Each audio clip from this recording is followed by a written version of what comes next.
356 और SR Mumbai case के बारे में थोड़ा समझते हैं। एसआर मुंबई केस और 356 सीधे एक दूसरे से कनेक्टेड है। पहले जानते हैं कि एसआर मुंबई कौन था। एसआर मुंबई कर्नाटक के चीफ मिनिस्टर रह चुके हैं अगस्त 1988 से अप्रैल 1989। एग्जैक्ट डेट है 21 अप्रैल 1989। 21 अप्रैल 1989 को उनकी सरकार बर्खास्त कर दी गई राज्यपाल के द्वारा आर्टिकल 356 का इस्तेमाल करते हैं। तो इसी के खिलाफ वो कोर्ट गए थे और इसके बाद इसमें एक ऐतिहासिक फैसला आया था। एसआर मुंबई का पूरा नाम था सोमप्पा रायप्पा मुंबई। ये 6 जून 1924 को पैदा हुए थे और 10 अक्टूबर 2007 को इनका देहांत हुआ। पिछले साल इनके पुत्र बसवराज मुंबई भी कर्नाटक के चीफ मिनिस्टर बने। तो कुल मिला के कर्नाटक के इतिहास में दूसरा है कि पिता और पुत्र दोनों चीफ मिनिस्टर बने हो कर्नाटक के। एक इसके पहले एच.डी. देवेगौड़ा और उनके पुत्र बन चुके हैं। देखिए, पहले 356 अनुच्छेद का इस्तेमाल अपोजिशन पार्टी को हमेशा स्टेट में गिराने के लिए किया जाता था। ये बहुत पुरानी समस्या थी। अब तक लगभग 100 बार 356 धारा का प्रयोग हो चुका है।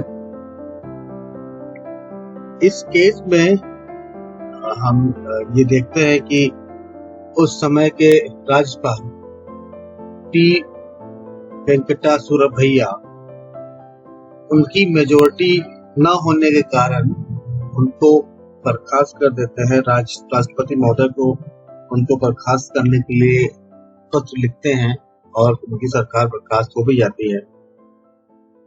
तो मामला क्या था कि कोर्ट में क्यों गया मामला ये था कि राज्यपाल ने उनको मेजॉरिटी प्रूव करने का टाइम नहीं दिया, फ्लोर टेस्ट करने का टाइम नहीं दिया। जबकि मुंबई ने जो विधायकों का सपोर्ट होता है, जो पार्टी का सपोर्ट होता है, उसके संबंधित कागज भी इन्होंने राज्यपाल को सौंपे थे। बावजूद इसके उनको मेजॉरिटी प्रूफ करने का मौका नहीं दिया गया।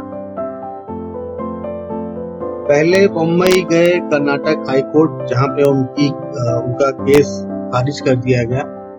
उसके बाद सुप्रीम कोर्ट गए।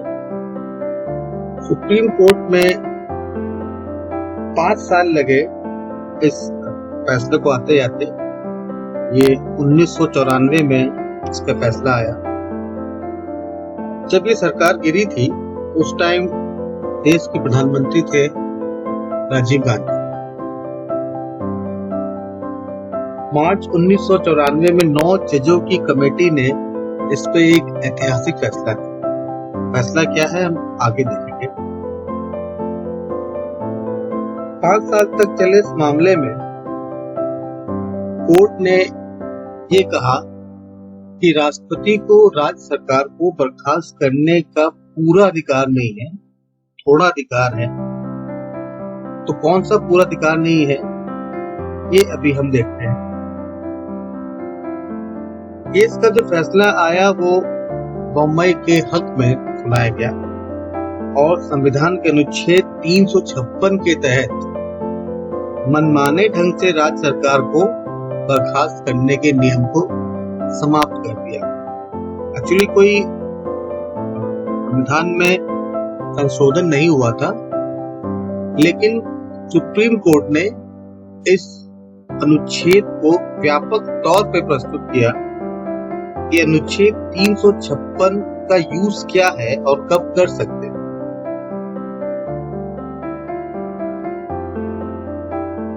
इस निर्णय में राज्यपालों को ये हिदायत दी गई कि किसी भी राज्य सरकार का ये फैसला कि वो बहुमत में है या नहीं है, इसका फैसला फ्लोर टेस्ट पर भी होना चाहिए।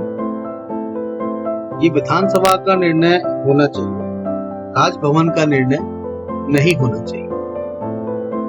अभी महाराष्ट्र में जो सरकार की उठापटक हुई तो शिवसेना भी कोर्ट गई थी।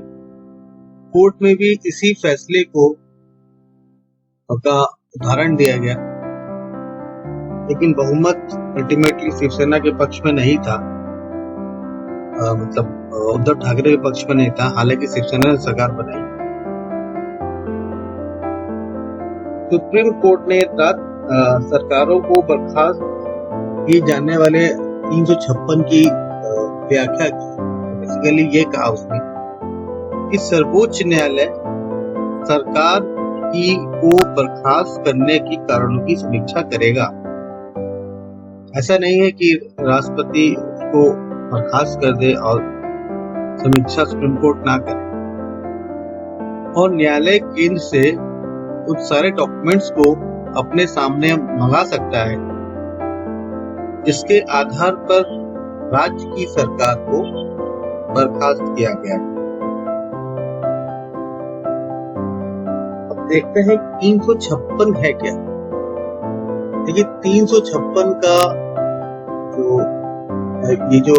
आप स्क्रीनशॉट देख रहे हैं, ये एक्चुअल संविधान का एग्जैक्ट वही वर्ड है। इसके हिसाब से हम ये देखते हैं कि अगर राष्ट्रपति को किसी राज्य का राज्यपाल ये लिख कर दे, ये बताए या उसको चिट्ठी लिखे, या राज्यपाल को ऐसा लगे कि बहुमत नहीं है, ऐसी स्थिति हो गई है कि राज्य का शासन संविधान के जो बंद है उसके अनुसार नहीं होगा, तो राष्ट्रपति उस घोषणा के द्वारा उस राज्य की सरकार के कुछ या सभी जो कार्य हैं वो अपने अंडर में कर सकता है। इसके लिए सीधे उसको एक ऑर्डिनेंस पास करना होगा। ये घोषणा भी कर सकता है कि राज्य के विधानमंडल की शक्तियां संसद द्वारा उसके प्राधिकार के अधीन यूज हो। अब बात आती है कि सुप्रीम कोर्ट ने एक्सप्लेनेशन क्या किया। सुप्रीम कोर्ट का एक्सप्लेनेशन ये था, जो इस सेक्शन 356 में जो ये धाराएं लिखी हुई हैं, इस खंड के लिए अगर राष्ट्रपति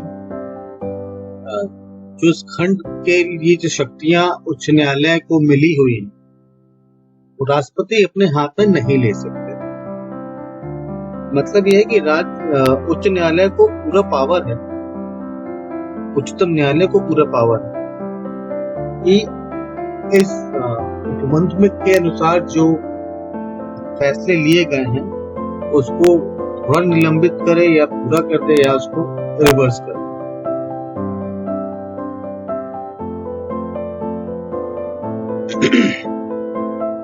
इस अनुच्छेद के अधीन की गई प्रत्येक उद्घोषणा संसद के प्रत्येक सदन के समझ रखी जाएगी और वहीं पे ये डिसाइड होगा कि किसी उद्घोषणा को वापस लेना है या नहीं लेना।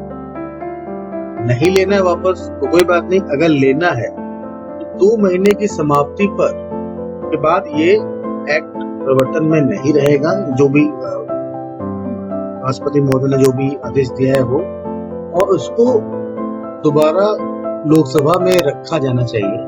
मान लीजिए कि राज्यसभा में रख दिया गया और लोकसभा विघटित हो जाती है, तो लोकसभा को फिर से उसको 30 दिन के अंदर, बनने के 30 दिन के अंदर जो भी घोषणाएं हुई थी उसको लागू करने के लिए या तो पारित करना पड़ेगा या उसको फैसले को पलट।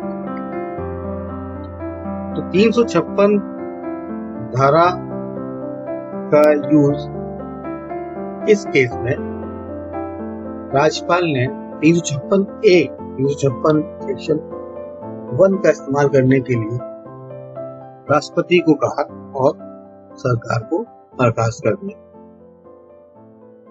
और इसके बाद राष्ट्रपति शासन लागू रहा जब तक कि अगला चुनाव नहीं हुआ।